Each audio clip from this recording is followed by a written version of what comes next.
You were listening to an excerpt of the novel Requiem for Barbara by Branka Čubrilo. Oh Barbara, it's rained unceasingly on Brest today, as it was raining before, but it isn't the same anymore, and everything is wrecked.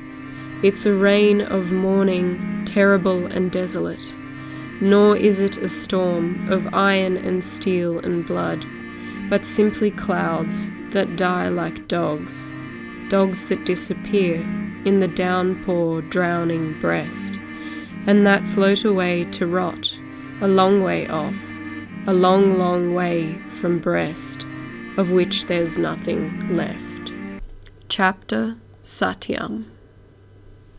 He opened the door as if he opened a new chapter of a book. A weak light shone on his face, as if the weakness of the light was hiding him from me. His face was yellowish, because of the weak light. His eyes were big.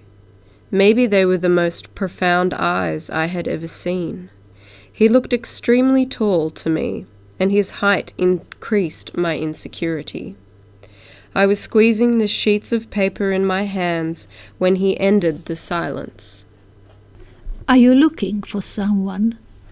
I didn't say a word. Who are you looking for?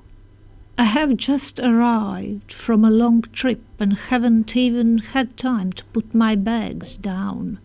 I'm so tired. I mumbled. Are you Davor, sir? Yes, I am. What do you want so early? Who are you, young lady? My name is Laura. May I come in? This early, Laura? Fine, come in then. He let me in. There was a heavy smell inside, one of stale air. As if he read my thoughts, he said, I will open the windows right now. It has been a long time since this place was aired. He opened the windows and offered me a seat. I sat on the chair inhaling the crisp air. He said, Would you like a cup of coffee, Laura? Yes, please, I said. I never liked coffee. I liked tea. While he was preparing the coffee, he glanced at me several times. He probably could not grasp what I wanted from him. He said, I haven't done much for this market for years. What do you mean? Are you a musician? No, I am not. I used to play the violin, but it was a long time ago. He placed 2 cups on the table. Putting a cup in front of me, he said, Here you are, Laura. Then he sat on the chair, holding his. His movements were slow, like the movements of someone who belonged to some other reality, where everything was moving much slower. Daylight already filled the room. He was sitting opposite me. I was looking at his face. His skin was olive, his eyes as black as olives. He had a mole on his face, and it gave him a younger appearance, giving him a special charm. I could not define his age. I could not remember if he was older than Barbara. He looked young. He looked like someone who was approaching their 30s. His hair was black and smooth, and it reached the middle of his neck. His hair was well trimmed, of equal length. He looked cultured, well manicured. His fingernails were narrow and long, nicely shaped. His fingers, too, were long and slender, like the fingers of a real guitarist. Who knows if he was still a guitarist, or if it was just a distant past? And I wondered how distant the past could be, measured only by memories. And those black olives on his face, those warm eyes, were framed by long dark eyelashes, and his eyebrows were thick but narrow, as if he was controlling their fine line with tweezers. His teeth were rather big. The 2 front teeth were slightly overlapping. Because of it, his upper lip looked fuller. I saw incredible peace in his eyes. There was peace in his movements, and then this peace was transferred onto me just by being aware of it. I said it before. He looked as if he transported me into some reality of slow motion. That peace seemed to me like a long-lost love, or like a love found again. The peace stood between us, and it was surreal, like a distant past measured only by memories. He was silent. He waited for me to start. I said, "I am Barbara's daughter." He showed a little smile. Nothing moved the peace on his face. He asked, "Which Barbara?" "Barbara Milic, or Donahue." Once again he smiled gently and said, "You are Barbara's daughter. I heard she got married. I heard she had a daughter. So you are her daughter. You don't look like Barbara. Tell me, how is she? Is she here? I haven't seen her for ages." And the word ages echoed, ages, ages, ages. It echoed like a long-lost love, or like a newly found love, like a past which was measured only by distant years, only by memories. She is not here.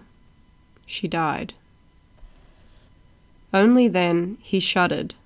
I saw a jolt on his face. His eyes widened, then he squeezed them while repeating my words in dismay. "She died?" "Yes," I said quietly. "When did she die? How did she die? Where did she die?" "She died 3 months ago. She passed away from cancer, which rapidly spread through her body. Her illness was short. She died quickly. She died still beautiful. She died in Sydney." A sombre silence fell between us. It looked as if Barbara's own death stood in between us, paralyzing our gestures, words, and thoughts. Then Davor stood up. He was still moving slowly in his own reality, and he turned his back to me. Maybe he wanted to hide the tears in his eyes. He went to the window and leaned against the windowsill. After some time he came back and sat at the table. He lit his cigarette, offering me one. I refused. I didn't enjoy the coffee either. He started his sentence with a voice that sounded very different to the voice I heard before. It had the ring of a voice that came from the past. "I haven't seen her in 19 years. We grew up together. 19 fucking years I have not heard anything about Barbara.